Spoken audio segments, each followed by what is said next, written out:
the complaints of international data access IDA operators to the President and House Committee against the National Communications Commission, NCC.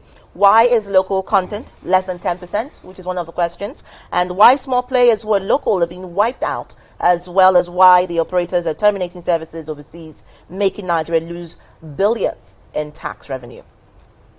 All right, we have joining us Dr. Don Pedro Obaseki. Good to have you join us, Doc. Thank you. Good morning. Our focus this morning, which of course is the challenges of the telecom sector in Nigeria. It's been more than 2 decades since that sector was liberalized. Yes. How would you say the telecom sector in Nigeria has fared? I think without many Nigerians knowing, that is one of the biggest breadbaskets of this country. If it was, or if it is being properly utilized for the benefit of the citizenry. If I let you know this, as of January 2022, the gross earnings of the sector was 257 billion. In 2019, the total declared earnings for the sector was $6.5 billion.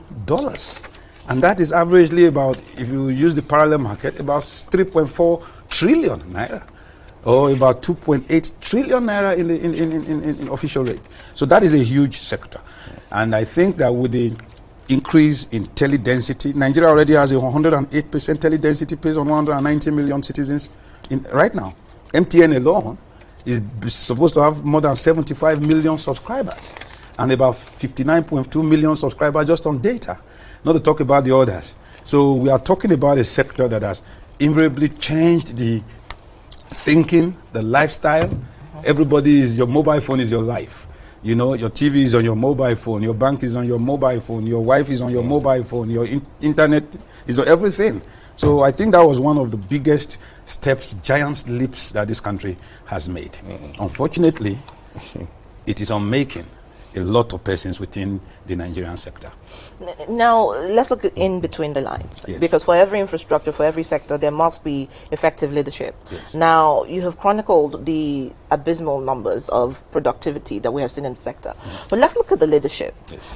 Because you cannot give what you don't have. Yes. Do you think that the Commission has had its fair runnings of having effective people read up that Commission? I was fortunate in about 10 years ago to be a consultant to the NCC.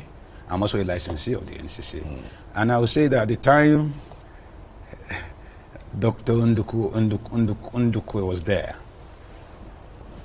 you know, the difference is like 7-up. I'm sorry. You know, so, and but presently, I think, I don't want to insult anybody. I don't want to even go to the extent of mentioning names. It appears the present leadership has Talibanized the entire sector. You know, there are no engagements with those who are practitioners, particularly those of Nigerian or indigenous extraction.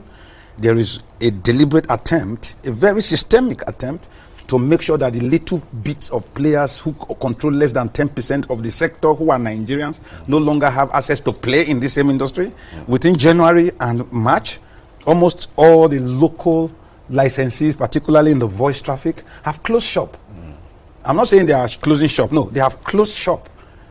Simply because the leadership of the NCC as presently constituted, if I was a little more militant, I would beg that they should please save the Nigerian people, save the Nigerian businesses, and save the Nigerian economy, and help enforce the CBN regulations as it concerns Nigerians and transactions between Nigerians by just asking the man to please step aside. But that is not the point now. Dr. Don Pedro, what has really encumbered, you know, indigenous participation in the telecom sector? Because this is a highly technologically driven sector that requires, you know, production of, you know, high-tech software and hardwares.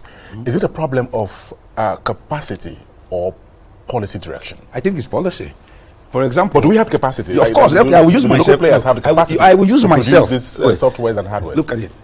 If you go, almost all the internet you get in Nigeria today, the broadband access, real industrial grade broadband, they are Nigerians. Funke and Co, May1, Broadbase, Henry and Co. You get my point? That is the truth.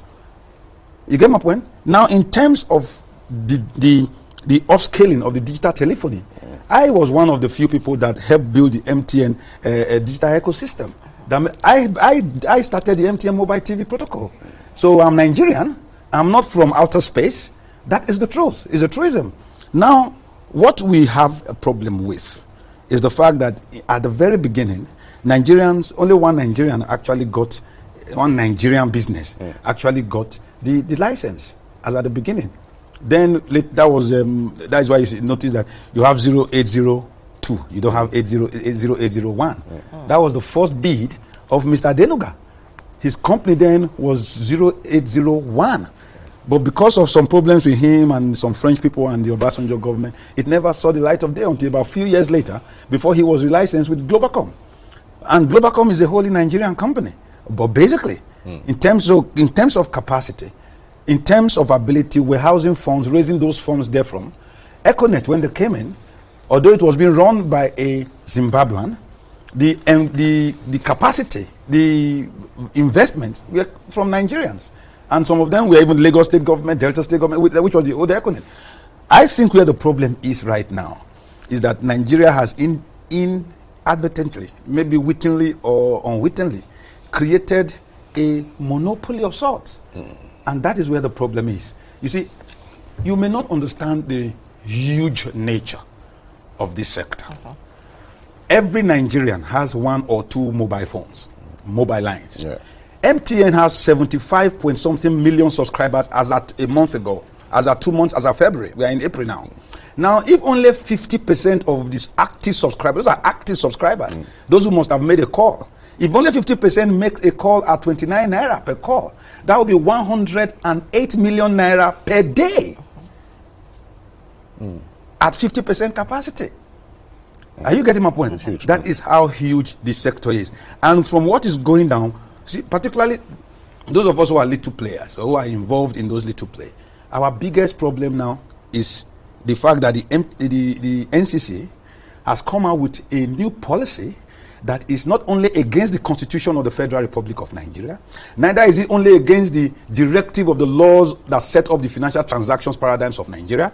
Not only has it come against the CBN direct directive on same, it has also come against the President's major policy direction of increased and enhanced local content participation within the telecom sector. You have a sector that is only second to the oil sector, to the petroleum sector, and where the dwindling fortunes of the petroleum sector is hampering national wealth and distribution. This one is still on an upward spiral.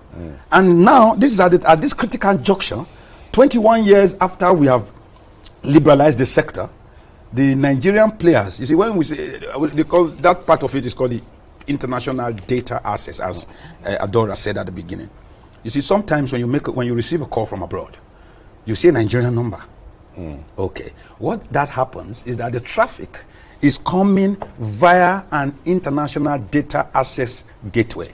And that means that MTN or Airtel or Glo or Nine Mobile or we always gain. You know why? Every time a call comes in from abroad, it must terminate on a network. So if, for example, I have an MTN, you have a Glo. If somebody calls you, it will terminate on your Glo or terminate on my MTN. Now that is called the International Termination Rate, ITR. That ITR is where the problem is now. 70 to 75% of the total earnings of the market, of the telecom sector, is in the voice traffic. Are you getting my point? And we are not allowed to play, but we are allowed to play a little sector of that is where we, Nigerians, when I say we, I mean Nigerian companies. But it is not exclusive to Nigerian companies. It is for both Nigerian companies and there are also international companies. Where the problem is all of a sudden, like a Houdini, like some form of Jabberwocky. You get my point, you wake up, abracadabra, you happen. 25th of November 2021, barely 4 months ago, the NCC writes a letter or drafts a policy, but that policy wasn't made public. It is published on their website, which is the primary sources of information, on the 15th of December. On the 21st, on between 20th and 21st of December, all the MNOs, that is the mobile network operators, like the MTN, the Glo, immediately writes to all the IDAs, the International Data Access Operators, what has been written, just come out only 5 days ago. And the NCC says it takes effect from January 1st. So what you transmit to us on the 15th of December, you are telling us it must be effected on the 1st of January. Exactly 15 days. And if I tell you what that means, this is what it is. Sorry, I don't want to get emotional because some of us may have to sell our houses to pay off loans. Some of them have closed shop. I know 2 have closed shop. Almost half of the building at Necom House have closed shop. Is that bad? Because there is. Now what happened was, prior to now, the status quo was we pay 29, the total volume of a call that comes on the network is 29 naira. So because that call must terminate on an MNO or a mobile network operator, I would say maybe like an MTN. When it terminates there, you must pay them 24 naira 25 kobo. Then you get my point? Then it is VATed at 7.5%. Everything comes to roughly 26 naira 25 kobo. Now what is left is 2 naira 75 kobo. Now that 2 naira 77 kobo, sorry. Now that 2 naira 77 kobo is the one that goes to the Nigerian company. Now, or the IDA, whether Nigerian or not. Now, if it goes to that Nigerian company, the Nigerian company will now pay VAT of another 7.5% on that. So you will remove VAT of 7.5% minus from that. So what comes to you is by Naira plus. Now, it depends on the volume of traffic you can attract from abroad. This one does not include within the that you can, so that you can get, that is our only way we participate. Now, what they've done, the NCC on that their November 25th memo that was published on the 15th of December, suddenly dollarized the process and says we should now pay $0.45. That is like 4 cents, 4.5 cents on every call to the MNO once it terminates in Nigeria. Now the MNOs went ahead and now increased it to 55 when the NCC says 45. Now on that 55, they now increased it to 62. So what if I am now, let's assume I have XYZ Communications or running an IDA, I will pay MTN $0.062. That is 0.62 cents per that call, which is in dollar. Are you getting my point? But behind, MTN now sells the same service to a foreign company for 55. That is 0.17 less than he will sell to me. Meanwhile, we are trading in the same business. Now, why do they do that? The person abroad is a company domiciled outside of Nigeria. And as a company domiciled outside of Nigeria, they don't pay VAT. They don't pay value-added tax to the Nigerian government. Now, when there are about, listen carefully, 75 million calls on that network, for example, Nigeria will be losing 7.5% on every call. Meanwhile, MTN, on the other hand, will also not pay a tax on what they have earned because it wasn't earned in Nigeria.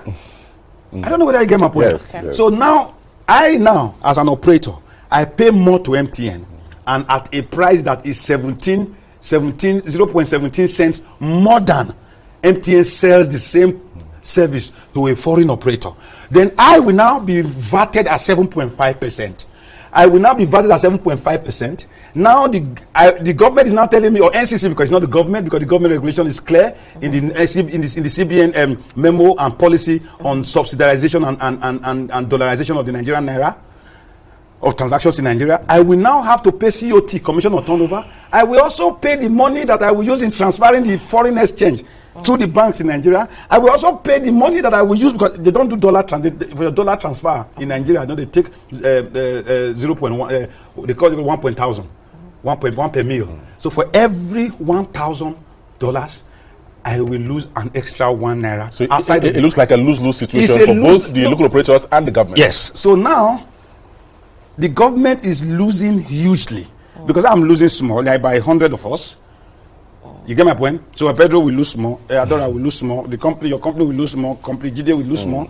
But at the end of the day, the Nigerian government, it is double jeopardy. They will lose all the VATs that would have come from me if I was working. They will also lose the VATs that MTN would have paid to them, because MTN now has dollarized the process and is not paying VAT on same. And all this has been done by a policy put together by the Nigerian Communications Commission, an ombudsman whose originating ethos is to protect the Nigerian businessman, protect the Nigerian telecom environment to the advantage of foreign players, including the multinationals who come from countries where Nigerians are not allowed to play in. All right, let me come in here, Doctor. The frustration is quite visible. And it is quite remarkable, analyzing it like this, because, telecom is an essential infrastructure component for every sector, whether it's health, agri, bank, defense. And, somebody will say they're supposed to understand that this is a sine qua non for any country that wants to develop. But you look at the inception since the creation of, I think, 1992, and then the first inauguration of the board in 2000, April. And you're looking at what has been the working mechanisms of the NCC. I do know that in 2018, Dr. Don Pedro, the Senate actually queried the NCC, asking them, where is the money? Why are they not generating revenue? Where is their responsibility? Where are the tax revenues? Issues of that emanated. And in 2021, NCC was faced with, allegations of corruption, misappropriation of funds. And of course, there was this petition that was taken to Issa Pantami on 122 million. The list is endless. The corruption within the sector. It is abysmal. You see, when the policeman close eye, native go wrong pass, Abi. You don't get my point. You see, when you are meant to police a sector, and you are I'm coming out now because I don't even care if they seize my license. That is why I'm on air. The others may not come on air. It's a humongous cesspool. Every operator in the sector, no matter how small, including the small, vast or value-added service providers, including those who do data traffic, including those who do international data access and dropping calls, including those who do even internet service provider. You see, they've all died. Where are the Spectranets of this world? They are gone. Now everybody pays an AOL, which is the annual operating license, which is 2.5% of your gross. So if you make 100 million, so let me calculate it for us. MTN makes a minimum of 150 million naira a day. 10% of that is 10-point-something million. Now 2.5% of that is about 3 to 4 million. So every day times 365 days, MTN should pay like $500 million or 1-point-something billion to the NCC. That is outside of the VAT. Yes. Now we have 100 and this may shock you. 100, not 198 actively subscribed lines in Nigeria. And officially by the NCC records, as of 2021 December, they claim that it's based on the fact that Nigerians are 190 million. So we are 4.5% oversubscribed, and we are still growing. In terms, I've not talked about data access. So as we are talking now, I don't see any Nigerian who makes one single call a day. It is only if you make one single call a day, and only half of us make those calls. That is what my calculations are based on. Yes. But for you to have a business that gets 257 billion in the month of January alone, now I won't blame the House of Rep when they say, or the Senate when they say, where is the money? Are you getting my point? So for people to make sure that the few independent local players are played out, it's just a matter of dedicating. I mean, each one tell one. I don't want to say anything on air that will be libelous. Dr. I'm basing them on facts. This new NCC policy that you talked about that is stifling the progress of the private sector or the indigenous players in the telecom sector obviously runs contrary to the national policy for the promotion of indigenous content in the sector, which ordinarily should protect the indigenous investors. What have you done, as local players to draw the attention, of the presidency, to draw the attention of the National Assembly to these anomalies? As I sit here today, later today, the House of Rep will be entertaining another hearing over this issue. Okay. What happened was, this thing happened like in 2 weeks. So in January, We quickly went to court. There are about 2 or 3 court cases. That's why I don't want to mention certain things so that I won't be subjudice. I don't want to be subjudicial since there is a court process. Then a letter was written to the presidency to beg that the NCC should not involve even in a criminal. You know why it's criminal? This dollarization, and I think I will find a place and I will read it out. It's on my phone. Okay. The dollarization, subsidiarization act of the CBN is very, very clear. And the NCC's job now is to make sure that Nigerians not only are protected, but that Nigerians are meant to do business as Nigerians. Okay, let me just read out. Just give me a second. Maybe, sorry, let me just give this because I not cram this one. But I understand what, what this has done for now is, okay, this is the CBN circular, reference BSD, DRD, on currency substitution and dollarization of the Nigerian economy. Unquote. Based on the above provision, the general public is hereby warned that it is illegal to price or dominate the cost of any product or service, visible or invisible. So a call is invisible. In a foreign currency in Nigeria. And no business offer or acceptance should be consummated in Nigeria between Nigerian entities in any currency other than the naira. Now, appropriate sanctions shall be meted on any bank that breaches this regulation. Furthermore, the Nigerian law stipulates a 6-month penalty for anybody, corporate or private individual, who asks to be paid for dollar for a service it has rendered another Nigerian entity. That is the point. So this thing has been on for years, and all of a sudden, daybreak November 25, 2021, some person sits behind the sanctuary of their locked doors and cooks a Talibanization of every Nigerian who is involved in the sector.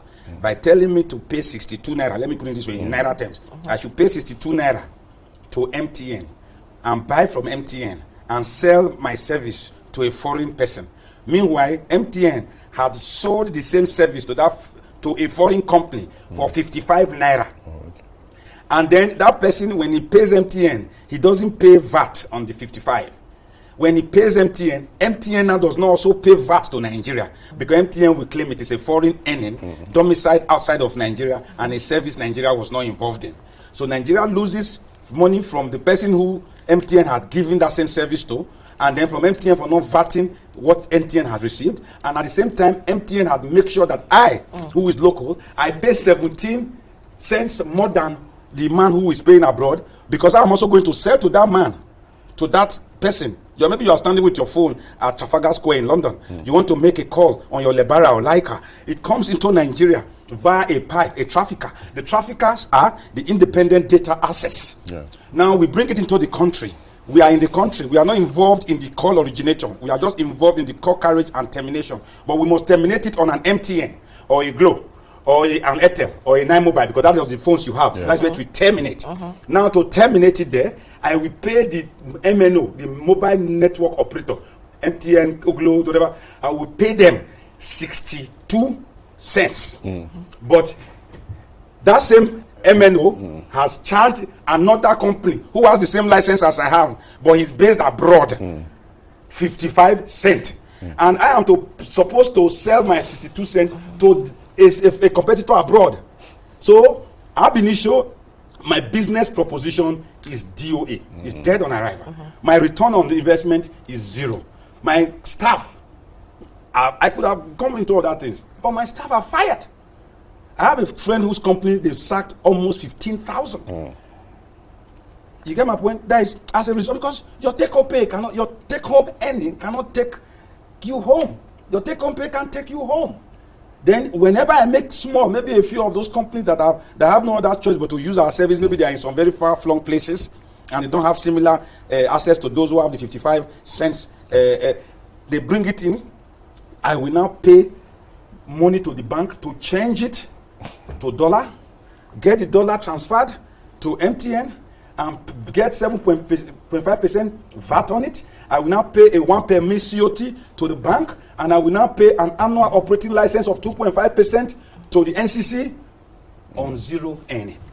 Now, when you reel out the numbers and in real time, a lot of people would not only send out a distress call, not just for the people that are in your sector, but even consumers at large. Yes. I know that there is a synergy between the NCC and, the Commission for Complaints. Yeah. And that memorandum of understanding was reached between the NCC and the Commission was detailed to handle, operators, issues and consumers' complaint. Mm-hmm. Do you think that there has been far-reaching measures in that regard? And then secondly, the integrity of the NCC is largely dependent on how they use the regulations to benefit operators and those who are within the sector.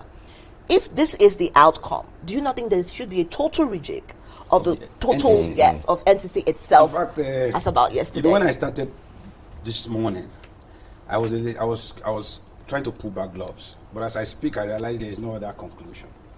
Benin man say when the town people, sorry, I'm speaking pidgin. Benin man say when town people they cry over the old king when don't die. Say this king when they so get killed. It never used to be this terrible. It never used to be this bad. The truth of the matter is, if you notice your call fidelity, the fidelity, that is the clarity of the calls, particularly when we are supposedly operating on a 3G, 4G LTE, when your call fidelity should be, it has gone down. The amount, now they don't even bother to apologize for dropped calls. No, they don't anymore. Okay. And these are as a result of the fact that the NCC is abdicating its primary responsibility to put the major MNOs on their toes. And you see, we must also understand that the fact that we have made the significant error, right from the very beginning, to hand over the sector to players who are foreign. So every time the naira falls to the dollar, and they have to move their monies, which are earned basically in naira to dollar, Nigerian foreign reserves drop. So once they are, in 2019, the depletion of the sector on the Nigerian foreign reserve was $6.5 billion. But if those monies were in companies domiciled and owned wholly in Nigeria, like Glo now will not move such amounts out of the economy. If it was Dangote now, he will not move those amounts out of the economy. Elumelu will not move those amounts out of the economy because they are primary earning potentials and their domiciliation of their earnings are in Nigeria.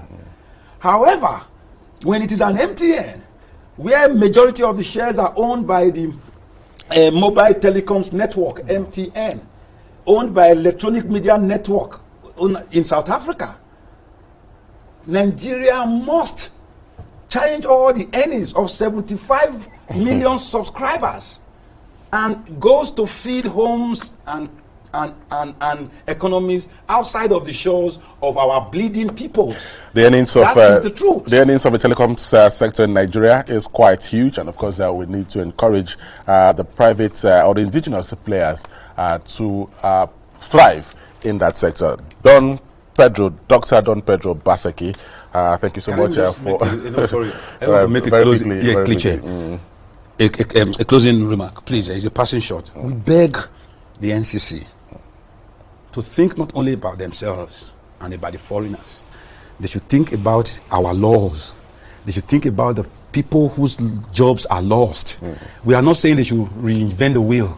We are saying, please, we've been working since September 2001 when the sector was opened. Please just return to status quo ante.